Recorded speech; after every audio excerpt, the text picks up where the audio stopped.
Let's look at that fundamentals test 1. Basically, this is coming from chapters 1 to 3 of the textbook. You might also notice that attached to that test, you've got some worksheets that shouldn't take you very long at all, but you need to familiarize yourself with how to find your, identify basic different things and all that.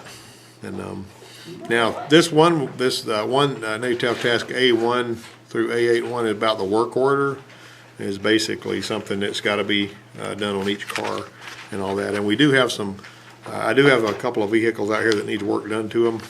That one in particular that we're going to be looking at just because, and you can fill that one out on that. Anyway, this shouldn't take us but just a few minutes. The first self-propelled vehicle that used an Otto cycle 4-stroke and gasoline engine was produced in, and Joe, you said what?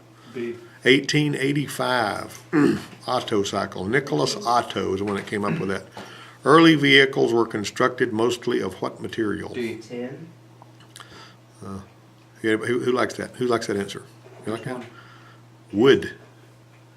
Did you know that in the olden days, whenever they were making Model A's, the crate that the vehicle was shipped in, well, you take the vehicle out of the crate, and the crate formed the floorboard. You had to actually take the pieces of the crate, and that was the floorboard of the car. That's why they call the floorboard of the car the floorboard, because they were boards. They were made out of boards, that's right. 32 Ford is an example of that. Yeah. And did you also know that in Germany, they would use wood to run internal combustion engines? Say again? They had wood-burning vehicles that had an internal combustion engine, Like, and it burned a wood. Well, no, a train's a steam engine, but they actually would use the gases that came off of the burning wood, and I'm talking about a gasoline-style engine like we got now. And the guy that I used to work for, the guy that built the Bondi's Ford over there, was Fred Bondi, and he came from Germany originally, and they used wood. They have a big old thing in the back of the truck that had wood in it, and you'd burn that wood, and they would capture the gases from that burning wood, and the engine would use those. And he actually had one of a 74 F-150 that was a wood burning truck, and he would drive it in parades and stuff. And the only thing it used for fuel was wood, but it had a 302 in it. You know what I'm saying? So most people don't even know about that, and I wouldn't have known about it if I hadn't worked at that dealership and said, "What is that wood burning truck down there?" They were talking about that. What component regulates the temperature of the coolant? Excuse me, which component is not part of the chassis system? C. Brakes. What about the electrical system? Chassis. A chassis is considered suspension, brakes, steering, that kind of stuff, I say that. Actually, steering and suspension is probably in the same category, but you may be getting out. Of course, chassis sounds like steering to me. What do you think, guys? Am I being dumb here or what? Chassis would be steering, the wouldn't whole it? under thing of the car. Yeah, anything that is. From the frame below. What's the difference between sprung weight and unsprung weight? That's a good question. With the engine in. Well, I mean, anything on a vehicle, the weight that's sprung or the weight that's unsprung. Give me an idea of what unsprung is. There's no extra weight. It's just sitting there like when you nothing. order What something. part of the vehicle are not sitting on springs? The doors and The tire? The No, body. no, the body's sitting on springs, but the suspension is actually sprung, but the tires and the wheels and the brake assemblies and the lower control arm, they ain't none of that sitting on springs. It's unsprung. That's the stuff that's actually this. You know what I'm saying? It's actually you don't have no spring between it and the bumps and stuff. Ain't that right? How about it, Alexander? You got that? Yes, sir. Unsprung weight. What component regulates the temperature of the coolant in the engine? Radiator. Everybody needs to know it's a thermostat. What company produced the first large-scale affordable passenger car? Ford. Ford. That would be, what do you think? C, Oldsmobile. Believe it or That's not. right, because they were before A Ford. large-scale affordable passenger car, Oldsmobile. What U.S. manufacturer produced the first vehicle with four-wheel anti-lock brakes? C. C. Now, these answers and all of this stuff, this cool stuff, is actually in your book. That's the books like those over there. Now, those books over there are the ones the dual enrollment students use, so you can't just grab one of those and run with it because, I don't have funding to buy additional books for the dual enrollment the students. Chevrolet. What's that now?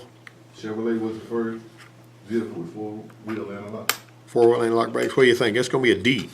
Lincoln. Lincoln. Lincoln was not always a part of Ford.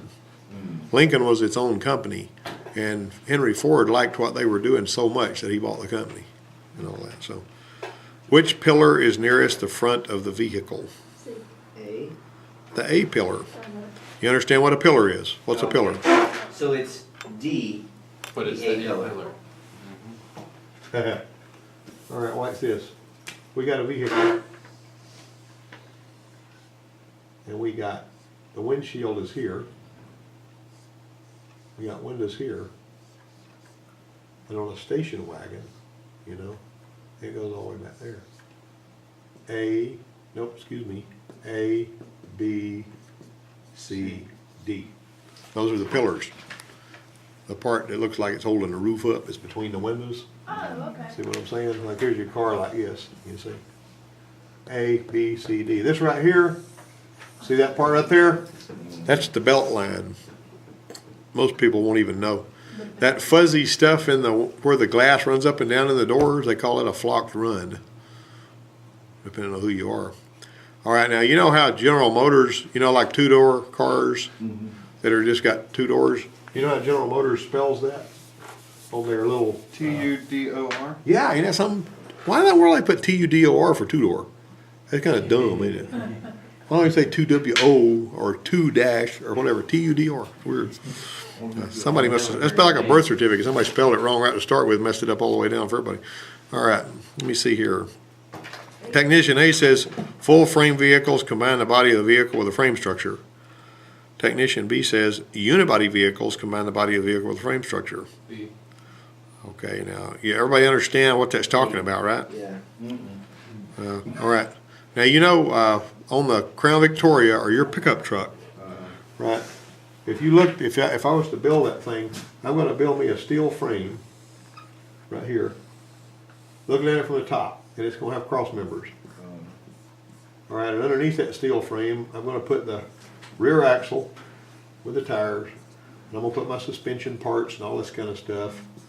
All right, here, and I got 4 tires on that kind of thing, and I've got the engine in here. I got the transmission in here, I got the drive shaft going back. All right, I got all that stuff on the frame. I ain't got no body yet. Right. I just got a frame with an engine, wheels, brakes, and this kind of stuff on it. All right, and obviously the steering, you know, doesn't have a column hooked to it or anything. Then I'm going to take the body of the car. You're going to look at this from the side. You look at this from the side, you're going to see wheels, and you're going to see a frame like that. And of course, you got your engine in here and all that kind of stuff. All right, now right here, you're going to take the body of the car like this, and you're going to set that down on that frame, and it's going to have rubber mounts, and it's going to have little places right here where you can bolt the body to the frame. You got it? That's like your pickup. That's like a Crown Victoria. That's the way cars used to be built. But if you look under that Neon or that Hyundai or the Taurus, any of these front-wheel drive cars, typically the body is all made together. There's no frame, or what you might even call a frame. And some of them have got a half of a frame in the back, but the front of the thing, they call that unibody construction. And Chrysler, you know, was one of the pioneers of that. But basically, this right here is the way cars were built years ago, and the old Crown Vickies are still built that way, and the pickup trucks are built that way. This is the This is the one that you're talking about. unibody. Yeah, no, unibody's actually combine the body of the vehicle with the frame structure. The frame structure and the body are separate on the other kind, which is full frame vehicles. If it's got a full frame, this right here has got a real strong frame under there.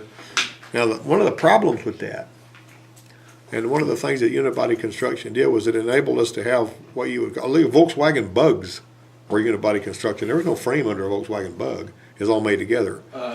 But McPherson strut front suspension and rear suspension. What's the benefits of McPherson strut suspension over conventional suspension? You got any idea? You know where you know how you get your shock towers, you know, and you open the hood and you see the top of the shocks up here. And imagine yourself in a situation where you're going to build something that you're going to ride on it, and you're going to be going around corners real fast and all that kind of thing. You got your frame here with your wheels on it, and then you got springs up here with the body sitting on it. That's kind of going to turn over on you, ain't it? You see what I'm saying? All right, but what if we did it this way? What if we built the body like this, and we got the springs riding up in here, and then your wheels are right here. And the weight's being supported way high in the car, and that way it's really hard to turn that sucker over. Yeah, you're lowering their center of gravity. You're lowering your center of gravity, exactly like Joe said. You got that? Everybody understands that, right? Okay. Lundy's nodding his head over like, this is old news for me, man. All right, then. So what was the answer to that? Well, on that one there, on number 8 is actually going to be B. 8 is going to be B. The full frame vehicles do not combine the body of the vehicle with frame structure. If you're looking under vehicles as we got them raised up under here, if you walk under there and look, you'll see. You can look at it at a glance and tell if it's full frame or if it's built into the body of the car. You know, most of them now are the other way. All right, let me see. What year was the automatic transmission introduced in passenger vehicles? I believe it was 1920. 1940. It was in between both of us, Lundy. Yeah, and this guy, anybody that doesn't know what this guy in this picture is seriously handicapped. What's he holding? He's holding an alternator. That is not a hard answer to come up with, is it? Okay, number 12. You skipped 11. 11, excuse me. Which of these is commonly called the B pillar? Letter C. Yeah, the one that's letter C. Okay, the B pillar. The average age of a passenger car on the road today is over how many years? 10. What do you think about 9? I think 10 was a better number. Yeah. Well, that was a nice round digit and all that kind of thing. But over 9 years old. Now, why do you suppose cars are getting older? Because they can last longer. That's part of it. But another part of it is people don't want to pay $40,000 for a new pickup truck. They'd rather drive the old one. You know what I I'd rather mean? spend $700, have something that runs and drives and looks pretty and shiny. Yeah, like that little red car that my dad, is selling. It don't look My bad. buddy, by the Yeah. way, and he said that he's interested and he might come down sometime this month. Yeah. He's got to wait until those. Okay, well, let me know when he's coming, because my dad took that car and left his pickup. We gotta look at that, because we got some issues with it. Okay, let's see. Vehicles built today are in service longer than vehicles built 20 years ago. True. That is true. And the reason that's true, a lot of it has got to do with the fact that, how many of you have ever heard the term planned obsolescence?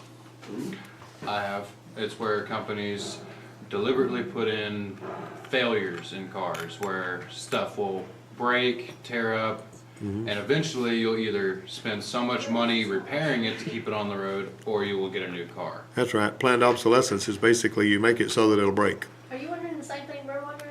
Where was he last semester? Yeah, yeah. This stuff I know. I Yeah. mean, this is Well, stuff Joe, I've learned since day Joe one. absorbs knowledge pretty well. But what we got there, and he probably reads a lot too. But planned obsolescence is a word I've not even used in here before. But see, he knew what it was.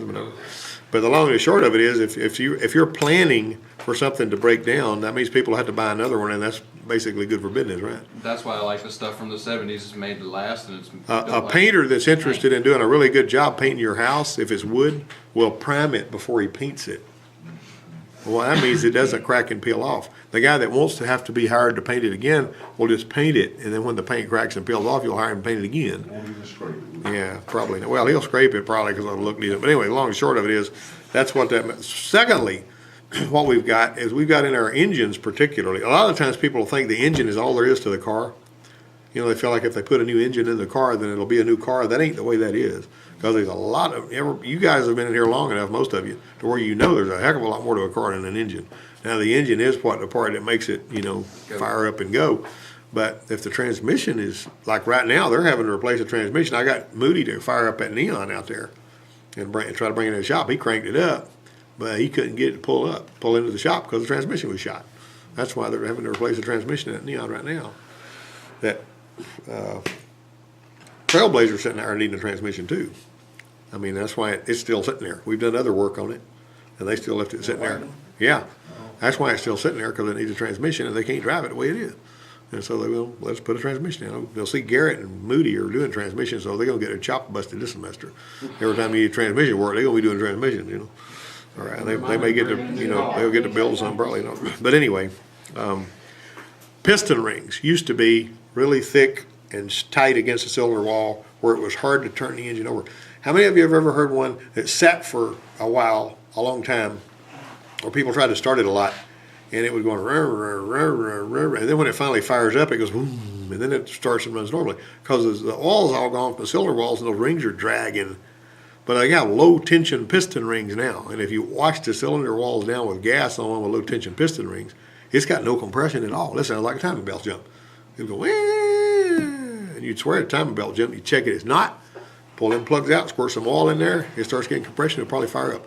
And that happens at the places where used car lots will fire the car up, they'll drive it from one parking place to the other and shut it off. I'm always complaining about you guys cranking them up, pull them in, shut them off, crank them up, pull them out, shut them off. And then after a while they're skipping and they're running so bad you can't even hardly get them to run.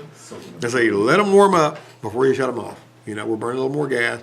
But unless you want to have to fool with having a whole bunch of our trainer cars not starting out there, the best thing to do is let them warm up before you shut them off. Always the way it goes. If you don't want yours to get sludged up with sludge in the engine that's so bad it's going to starve the oil pump and burn the motor up, let it warm up before you shut it off. And make sure it's running at about 200 degrees temperature. It needs to be running about 200 to 210. The coolant fans on some of the GM cars don't even kick on until 228, which is pretty scary, if you think about it. Gosh, that sounds hot, But basically, hotter is better up to a point. All right. Let me see here. 14. So 14, independent service facilities often provide in-service training for their technicians. Sure, why not? That is true, but in this part of the country, for some strange reason or another, a lot of these facilities around here do not provide in-house training. They feel like you should come to them with all the training you need, and they don't usually provide that. Usually nowadays, like I got one guy that's working in a shop over here, and he's scratching around trying to find all the training he can, and he's basically getting it on his own. He's a guy that graduated from here. But see, what you're getting here is foundational knowledge. You're basically learning the ropes where you'll kind of know what to do when you go over there so you're not total dummy.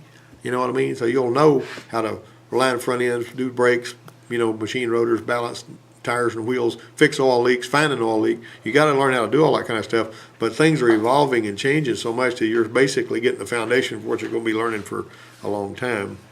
And I know Willie plans to retire from this business probably in about 25 years. Isn't it right, Willie? You're going to put about 20, 25 years in? All right. So let's see. A resume should be how many pages long? 3. Say 2. One. I would say one, yeah. A one-page resume. Say 1, 2. Most of these people are not going to flip through all that many pages. What personal information should not be included on a resume? Age. Why is having a good driving record important for the shop? Lose insurance costs. Let me tell you something else. If I can have somebody that's really, really good and can fix anything, and I've actually had people that hired on over there, and about the time they got hired on, or were getting hired on, the insurance company checked their driving record and found out they had tickets and whatnot, and they says, no, we can't insure this guy, and they weren't able to get the job because their driving record was crappy. It's really important, And do you know what's worse on your record than a DUI? Yes, or street racing. Yes, street racing is worse than a DUI Yes. on your record. If you're street racing, they may think you're one of those Paul Walker types, and they ain't gonna hire you. You know what I'm saying? Unless you're gonna make movies or something. Okay, now then, let me see. 18. 17. During an interview, what are you supposed to try to do? D. All of these. Yeah. All of them. Yeah.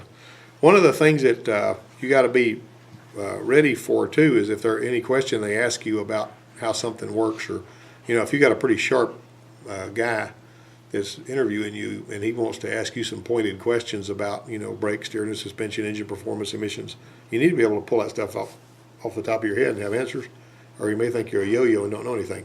After he gets through interviewing you, he may decide to hire you, but he may put you changing oil. That guy couldn't even explain to me how disc brakes work. He said, how in the world am I going to be, you need to be sharp. And I've gone to interviews when I was in the field and I'd be going to a job. They would ask me questions about emissions and all that kind of stuff. What's the EGR valve on there for? What you going to do? If you got a sharp service manager, they will. So be careful. Who's out there? Moody. Oh, Moody. He's poking his head in here. All right. So anyway, another thing that it was a boo-boo. See if it's raising an alarm bell for you. This one guy was going to put in an application at a dealership over at Enterprise. And so I set him up with the interview. And when he went over there, he took his buddy with him, and his buddy went in the service manager's office and sat there with him while he was in the interview. Is that pretty stupid or what? When you're going to get an interview, you don't take your wife or your husband with you. You don't take your girlfriend with you. You don't take your little kid with you. You go by yourself, and you get out of that vehicle, and you walk in there so that you can sit there and talk to them as long as you want to without worrying about having to go. And they see somebody in the truck waiting on you. They think you're not as serious anyway. You know, you want to go over there, and you want to give that guy all the time you want. A lot of times interviews don't talk to you very long anyway, unless they're, need you pretty bad. But a lot of the jobs that I got, they would call me, I was basically running my dad's shop while he was in Tennessee doing sawmill stuff and all that kind of stuff. I had his old shop open down there, and I was taking in work and all that kind of stuff. And it was really funny because I went by, when I first came back from Texas, I went over to this shop over in Daleville, and I said, I want you to do some work for you here. And he says, well, most of the stuff we do is electronic fuel injection stuff, and I don't know if you can do that or not. And I said, well, okay, whatever. And so about a week later, I got a call from the parts guy at the Volkswagen place and says, you want to come to work at the Volkswagen place? I said, I don't know. I don't really thought about that. He said, come on over here and talk to the service manager. So he begged me to do this. I went over and I went to work over. And about a week after that, the guy that wouldn't hire me because he didn't think I could do fuel injection came in there and saw me working on fuel injection stuff at the Volkswagen place. He just misfired on that. You know what I'm saying? And a lot of times if somebody, but whenever some of the jobs I've had, they would call me and say, hey, why don't you come to work for us over here? And this kind of thing. So if you have a sort of a reputation, and my dad was in the business, so they knew that he probably had taught me some stuff. And so I kind of had a little leg up on that back in those days. Well, you could also do, back when my dad started opening his shop, he didn't know, he had never worked on cars. He was 28 years old or something. And he says, there's a lot of foreign cars around here. I think I'll just open a foreign car garage because the soldiers had them and nobody wanted to work on them. And so he threw a sign up. He leased a building, threw up a sign, said, foreign car garage. He started taking in work. He bought his tools, he needed them, and he was working on 28 different kinds of foreign cars. And he had a successful business. He hired some guys. I saw him, I remember seeing him laying across the bed looking in the book about how you do body work. And he opened the other shop that was there on that same property. He opened it up, and he had a body shop. And he learned how to paint cars, and he would build two cars out of one when they was, one hit in the front, one hit in the back, cut them in half, and put them together and make one car. But he was doing that kind of stuff with no training, basically. But you can't do that anymore because everything is so doggone complex nowadays. Cars got more processing power in a computer system than an F-35 fighter. And I'm talking about 6 million lines of computer code on an F-35 Joint Strike Fighter. You know what that is. And you got 250 million lines of computer code on a 2010 Ford Focus, or Ford Fusion, rather, whatever. So what I'm saying is you get that much more computing power on a regular passenger car than you do a fighter jet. Fighter jet's fun to watch, and it's a cool piece of equipment, but it doesn't have to do as much as a car does, for emission controls and all that. Okay. Let me see, 19, a beginning service technician earns $400 a week. How much should the technician spend on a vehicle payment? $400 a month. Everybody like that answer? $400 a month. You ought to be able to pay it in 1 week. If that is at bring home now, that's not, before taxes. A successful automotive technician possesses soft skills such as effective communication. He does. You need to be able to explain that. When I was working over there in Dothan, I had... sometimes when nobody else, and I'm not tooting my own horn, it really surprised me, but when nobody else could satisfy the customer, not even the guy that ran the place, they would say, would you please talk to this customer and see if you can get him to calm down? And usually I could get the guy to calm down. And a little funny little story, there was this guy that brought his pickup over there, and whenever he was complaining because whenever you take off, he'd go, hum, hum, hum, hum. It wouldn't take off smooth, it was a stick. All right, so I didn't even work on it. One of the guys back on the line worked on it, but whenever they got through with it, the guy that was pulling it around, the porter, wasn't good at driving a stick. So when he pulls it up out there, it's going womp, womp, womp. The guy's, oh, my truck's not fixed, blah, blah, blah, blah, cuss, cuss, cuss, and all this kind of stuff. And they couldn't get him to calm down. And they called me to the write-up area, which I didn't even work on a doggone truck. They said, can you please see if you can get this guy to calm down? I got to think he's going to shoot somebody. So I went and I said, let's just go drive the truck. You know, you come out with your patches in your shirt. They feel like maybe I'm talking to somebody now that knows something. So I got in the truck with him, and I took off on it. And me and him drove around the mall, and it never did that a single time when I was driving it, because I kind of know how to drive a stick, right? And he was still just railing, on and on and on. I don't blame this stuff. I fixed my blankety blank truck. And so after a while, he spent all of his energy, and I was just driving, listening to him, you know. And I said, you know, one time I sent a VCR I had to North American Phillips to get it worked on, and they kept it almost a year and charged me $100, and when I got it back, it still wasn't fixed. He goes, yeah, that's what I'm talking about. And then he says, well, it seems like it's doing pretty good. I reckon I'll just drive it and bring it back so it gives any more trouble. I said, that sounds good. That's soft skills. That's soft skills. You let the guy spend all of his energy and all that kind of thing. But if you come across the wrong way, you know, then he's not going to be happy whenever you get out of the truck. But, you know, usually I can get him to calm down. You know, if you just sort of don't react the way that you feel like you would like to, you know. But anyway, that's the end of that test. Go and let 'em go. And did y'all feel like y'all were turning into a skeleton? Nope. Okay. Not at all.